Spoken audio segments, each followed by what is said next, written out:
Se você assistiu meu último vídeo sobre as leituras do mês de fevereiro, você viu que eu li estes 3 arcos, a última aventura do mensal do Tex. Naquela oportunidade, eu falei que trataria desta aventura com um pouco mais de paciência, porque ela tem uma pegada cronológica bastante forte, ligada a edições passadas do Tex, e é sobre isso que nós vamos falar neste vídeo, para que você, leitor, aquele que está começando a conhecer Tex agora e que se depara com esta belíssima aventura, possa entender esse passado sem necessariamente comprar essas edições. Sem spoiler, ou pelo menos sem muito spoiler importante, nós vamos ver qual é essa ligação com a literatura passada do nosso Ranger. Fica aqui. Olá pessoal, eu sou o Eros, você está no canal Colecionismo Tex e hoje então nós vamos falar sobre o arco iniciado nesta aventura chamada O Mistério do Monte Rainier, edição número 662/27, continuada na 663/28 e concluída na 664/29. Bom, na primeira edição nós temos um editorial escrito pelo grande Júlio Schneider, e que ele faz as referências necessárias sobre esta amarração cronológica que esta edição tem. O Júlio cometeu apenas um leve equívoco que nós retratamos aqui, porque ele faz referência ao número 188 e 189 da VEC, quando na verdade é da Rio Gráfica Editora. A VEC já havia falido e, consequentemente, interrompido as publicações do mensal do Tex. Mas vamos falar um pouco desta edição. Esta edição ela começa com um deslocamento na floresta de 2 personagens. O índio Clamate Deslat, ao lado de um caçador branco chamado Miller. Então, eles se deslocam na floresta quando são surpreendidos por uivos de lobos. Ao correrem para ver o que se trata, pois ouvem os gritos de um ser humano, eles encontram um indivíduo barbudo, com cara de ermitão, fugindo de lobos selvagens. Tudo muito belamente desenhado na arte incrível de Alessandro Botti. Bom, o estranho passa a enfrentar os lobos quando é socorrido, então, por Miller. O estranho desmaia e é levado para a cabana de Miller, que vive com o índio Deslat, que é irmão da índia esposa de Miller, de nome Siuieca. Eles vão tratar então deste estranho, deste forasteiro, e a Siuieca, que demonstra ser uma mulher bastante gananciosa, ela revira a bolsa do estranho e encontra uma pedra muito curiosa, luminescente, quente, com calor próprio, e vislumbra ali algo de valor. Bom, a cena troca e vai então para Tacoma, no território de Washington, onde chega de navio os pardes Tex, Kit Carson, Kit Wheeler e Jack Tigre. Eles estão lá, pelo visto, ao chamado de Grosjean. E neste momento, Kit Carson já faz referências aos horrores vividos nas montanhas Rainier, que os indígenas da tribo Klamath chamam de Monte Tahoma. Na tentativa de encontrar o Grosjean, eles se dirigem ao Saloon Bife Fumegante, onde está se armando uma confusão por falta de carne. Essa história da carne vocês vão descobrir lendo a aventura. Mas o que acontece é que Carson encontra uma figura muito conhecida dele, a Mamie Smith. A Mamie Smith tem outra pegada cronológica, que é das edições 382 a 385, iniciadas no arco Golden Pass, uma aventura maravilhosa em que esta personagem aparece. Isso não tem nada a ver com a própria cronologia desta aventura, mas já há uma referência a uma outra aventura que eu não vou tratar aqui. E se vocês não conhecem, busquem por esta aventura Golden Pass. Foi publicada no Tesouro, que é uma aventura fenomenal.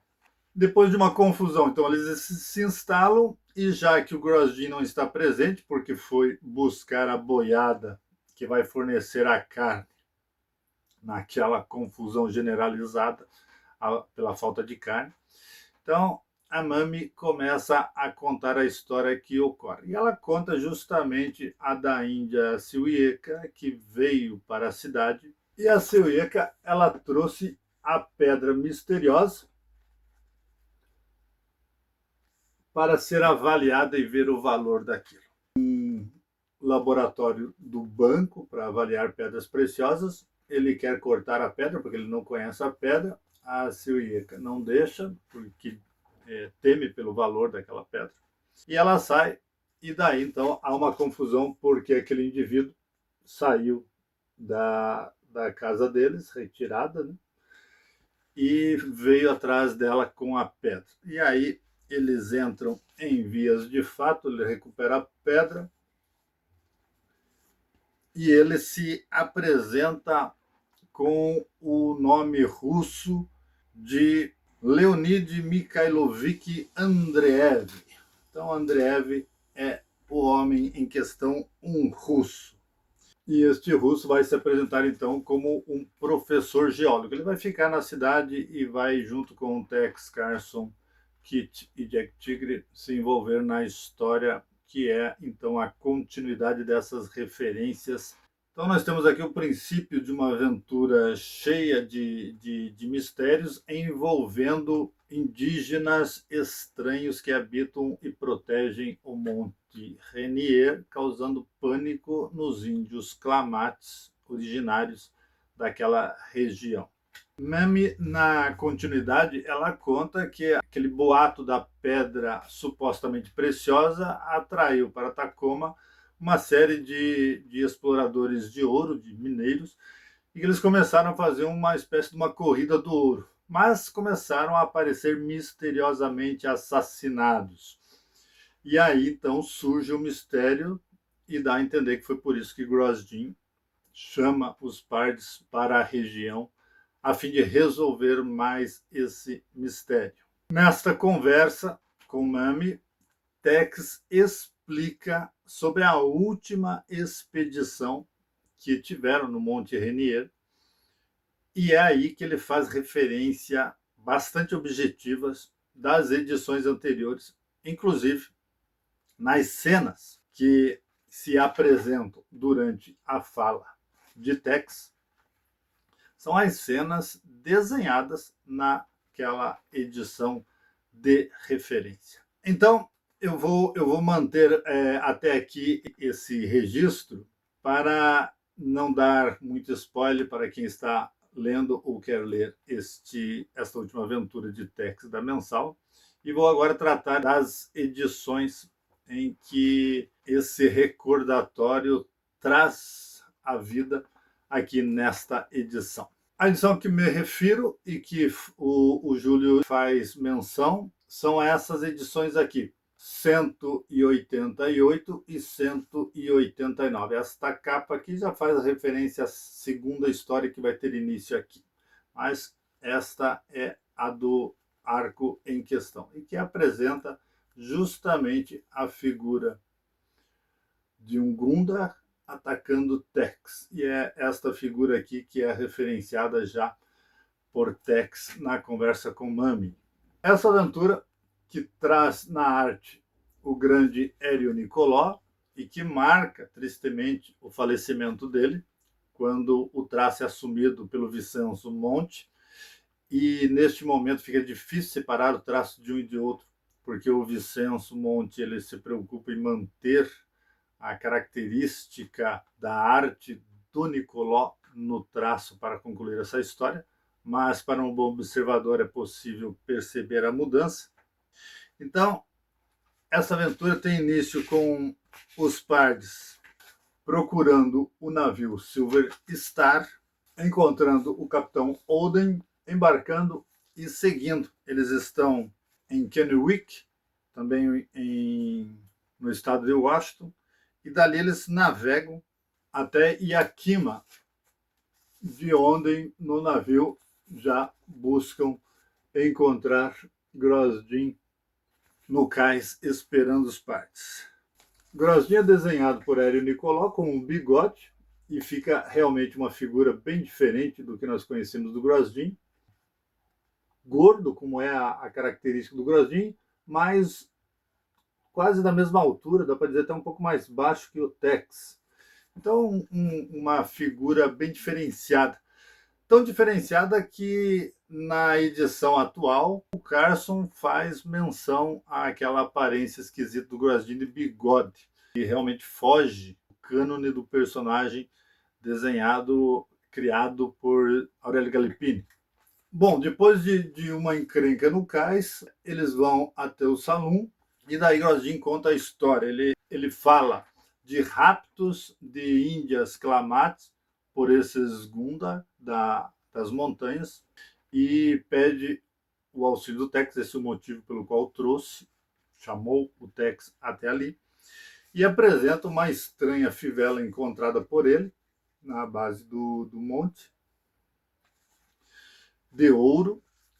Aliás, por ser de ouro, vai despertar o interesse de ouvidos que estão captando a conversa deles, mas essa amarração é só para deixar a história com mais emoção. E surge a figura do Hans Steiner, que é citado recentemente nessa aventura do Monte Rainier. E é aqui que eles arbitram uma nova expedição ao Monte Rainier para descobrir o que está acontecendo. Então, é esta pessoa que chegou, Hans Steiner, que é filho do Friedrich Steiner, que sumiu na montanha e ele está interessado em buscá-lo. Ele acredita que o pai não tenha perecido, ele tem esperança de encontrá-lo vivo. Essa última expedição se deu há 3 anos antes, então ele acha que o pai está vivo em algum ponto da montanha, vivendo lá, porque o pai era muito experiente, um pesquisador, né, que havia feito descobertas e estava em uma expedição investigando o Monte Rainier. A expedição deles, curiosamente, vai se juntar o capitão Oden, e eles partem no Silver Star novamente, e navegando pelo lago Rinrock, eles vão encontrar então a aldeia dos Klamaths, do Saquen Kailan.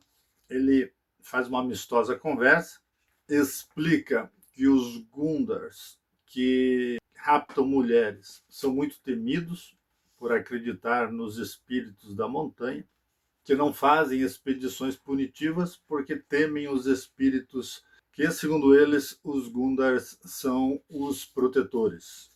No dia seguinte, Tex consegue 2 exploradores da aldeia Klamath, que são parentes das vítimas raptadas, e segue destino à montanha. Então, na montanha, há o desaparecimento de um dos guias, e esse desaparecimento é bastante interessante, porque ele é um dos links citados nesta última edição, e que eu vou mostrar depois, a comparação desses links, porque foi feito adaptações desta história. Os Gundars começam a perceber o avanço da equipe que explora a montanha. Aqui é um grupo que está seguindo o Tex por causa da conversa do Grosjean lá no salão acerca da fivela de ouro. Eles são atacados e mortos pelos Gundars.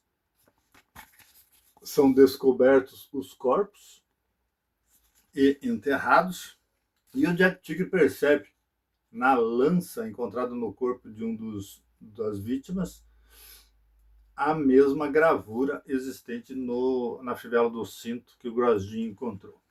seguem a exploração com perigos que levam ao Capitão Holden se sacrificar cortando a corda em que estava pendurado para evitar o peso que arrastasse os demais membros da expedição.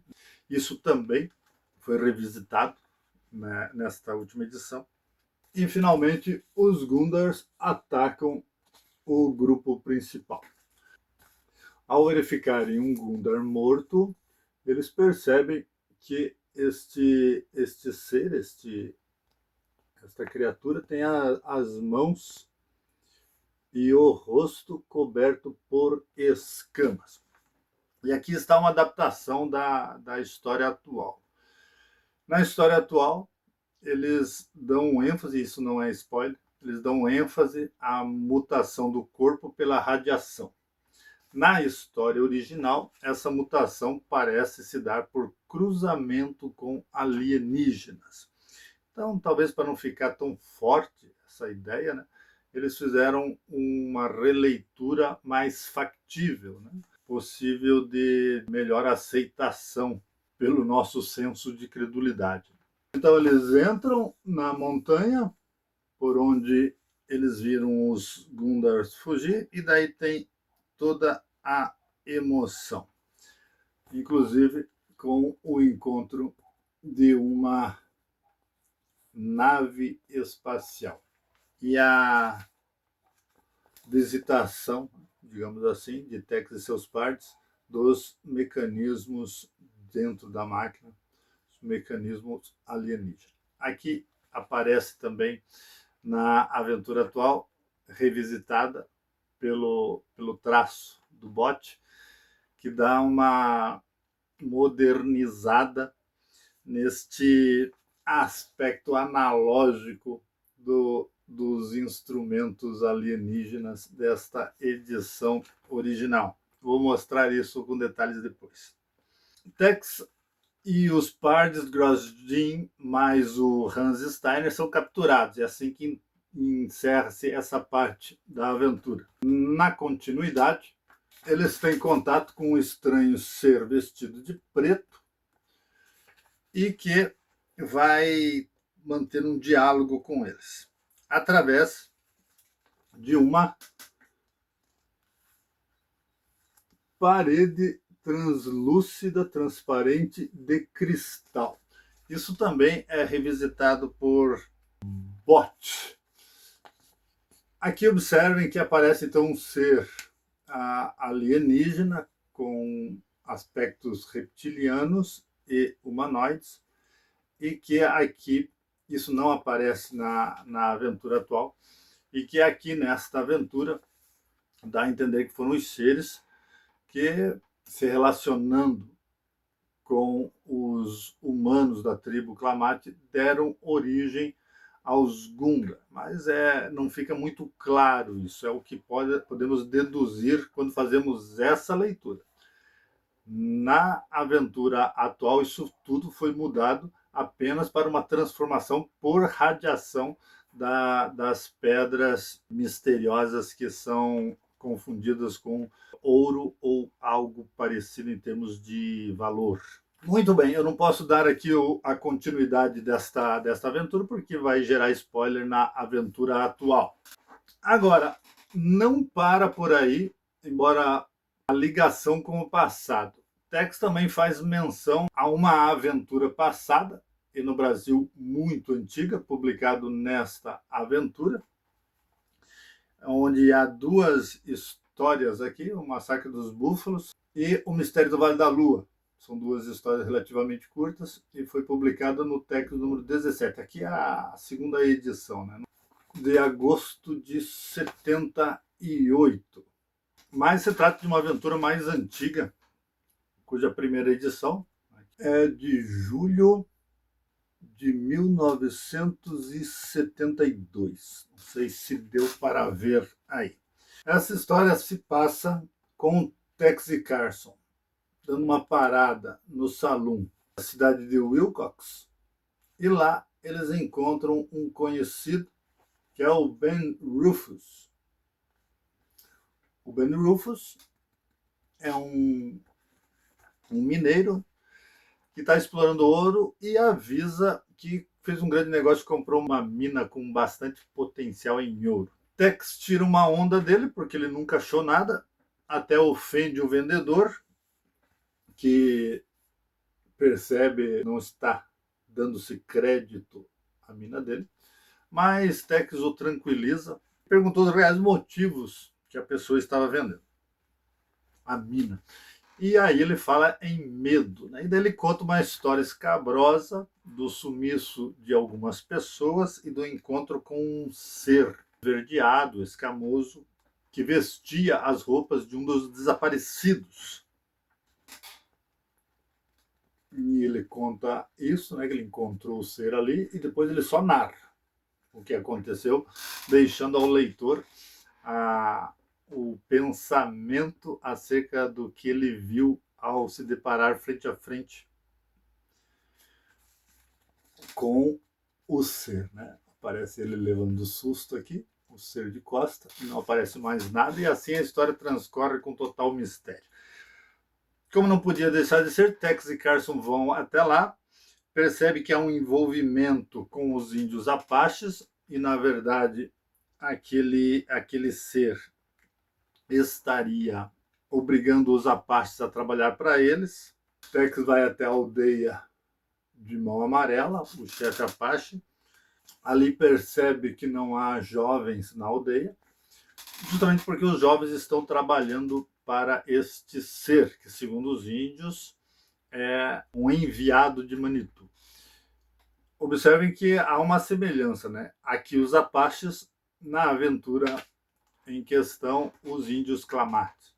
Outra similaridade é que Carson encontra na mina um apache que trabalha neste trabalho forçado de exploração de mineral que o ser os obriga a trabalhar, e o mineral deixa uma queimadura na mão do índio, que está agonizando e morre, e eles percebem isso.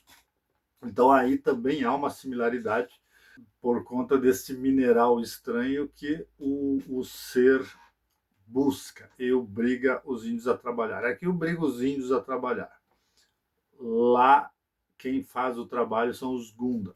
Em um momento da história em que Tex está com os índios, uma pessoa chega correndo até a vilazinha que fica perto da mina, e Carson, que ficou na mina, vê o pedido de socorro e ele fala justamente ter avistado esse ser, conta que ele disparou contra o amigo dele e contra as rochas com uma arma que lançava um facho de luz, e esta arma vai aparecer na edição recente.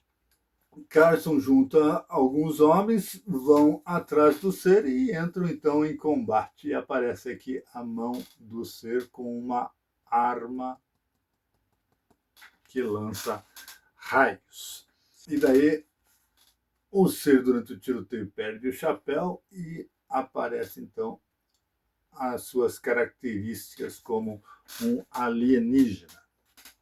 Novamente aqui o detalhe da mão escamosa e da arma de laser, né, disparando. Neste momento, Tex chega com os índios, entram na batalha e a coisa vai terminar com os índios, Tex mais o agente indígena atrás deste ser, que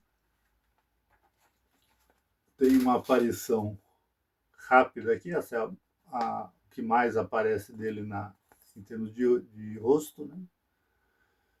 E ele vai então desaparecer misteriosamente, dando fim a esta aventura. Tex conclui que ele se desintegrou, mas o que nos dá a entender é que o solo queimado foi provocado pelo lançamento de uma nave ao espaço. As rochas eram o combustível para viajarem no espaço. Então, esta aventura vai ter um forte apelo na atual aventura, inclusive com os mesmos arquétipos. Muito bem, agora vou virar a câmera e nós vamos mostrar as ligações entre essas edições. Ok, pessoal, então nós estamos aqui com as edições em questão.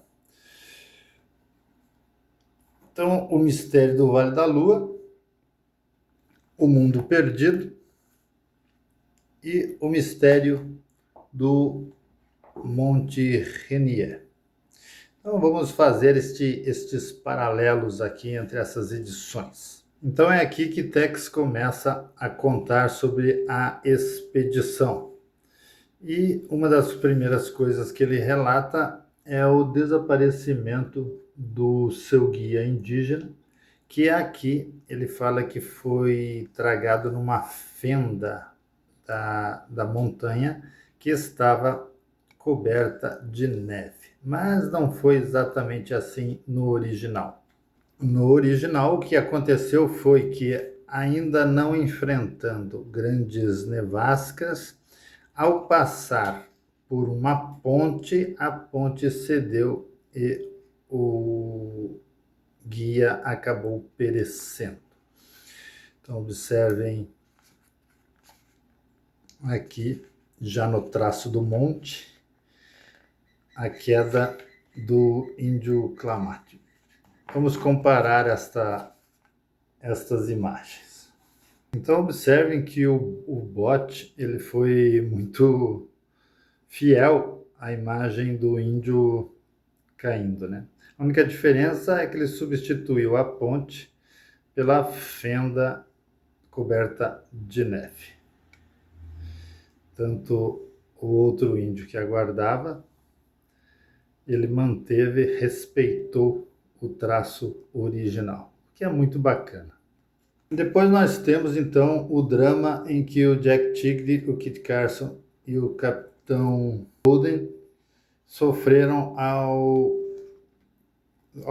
sofrer um deslizamento. Este drama foi observado aqui, com o Holden pendurado na corda, o Jack Tigre desesperadamente tentando se manter preso, cravando seu punhal no chão, e o Holden cortando a corda e se lançando voluntariamente ao abismo.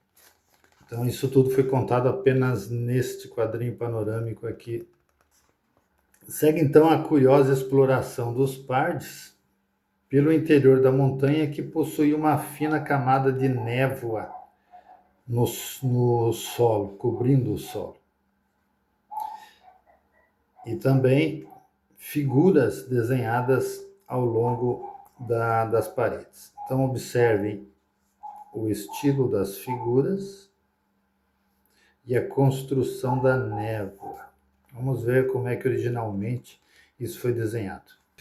Então aqui está o solo coberto de névoas e os desenhos ao longo da parede. Então, na pena do monte, esses desenhos tinham mais características indígenas, né, tribais. Enquanto que no desenho atualizado de Bot, nós já vemos aqui figuras mais vinculadas ao espaço, né? Muito bacana essa releitura. Então a outra parte bem interessante é essa panorâmica do Bot, em que ele mostra a nave. Eu já mostrei para vocês rapidamente lá como que foi desenhado originalmente essa nave, mas vamos fazer a comparação entre ambos. E vamos observar aqui e ver que o Bot também ele foi bastante fiel ao desenho original. Então a escada que dá acesso à portinhola de entrada, representada aqui também. Desenhos na base, também reproduzidos aqui com certa similaridade.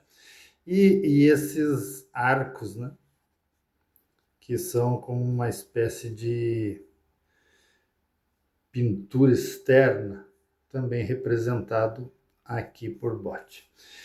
A estrutura destruída e sua armação à mostra também é representado do mesmo lado na gravura do bote. Então, muito bacana essa releitura. Se nós observarmos a vestimenta dos personagens, vamos ver que Botti também foi bastante fiel. O mesmo tipo de boné para o Hans Steiner, a mesma aparência do Grosjean e os casacos bastante parecidos.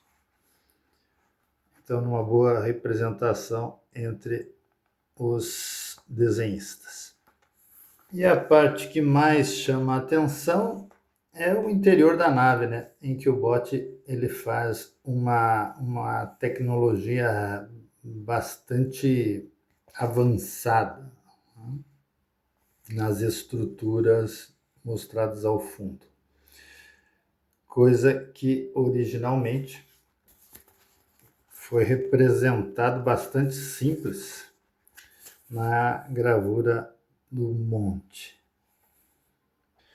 Então, o homem de negro que aparece conversando através do cristal, da parede de cristal, também é representado de forma bastante próxima, bastante fiel ao original.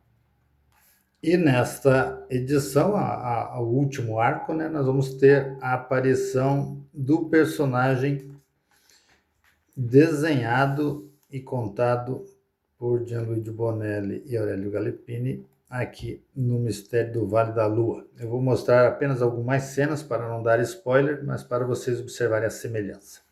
Então observem aqui a arma de raio no original e na releitura de Alessandro Botti.